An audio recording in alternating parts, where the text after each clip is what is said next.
Today in this video, I'm gonna be walking through how to make outline text in Photoshop.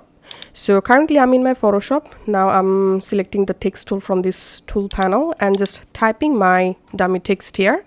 It could be anything. Now selecting the selection tool and increasing my text size according to my project, and then clicking on done. So I have my text ready, as you can see. Now it's time to add stroke or outline to this text. We have to double click on this text layer, and then this layer style window will open. Here we have to select stroke, and then we can see already a stroke or outline added to my text.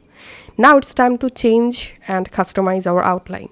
To change your outline color, just click on this color field and go ahead and select a different color for your text outline, just like this, and then click on OK. And to change your outline or stroke size, you can just increase your outline size using this size slider, as you can see. And you can also change position outside, inside, and center. In my case, I'm just selecting here outside and then clicking on OK. And that's how we can actually add outline or stroke in text in Photoshop. Thanks for watching.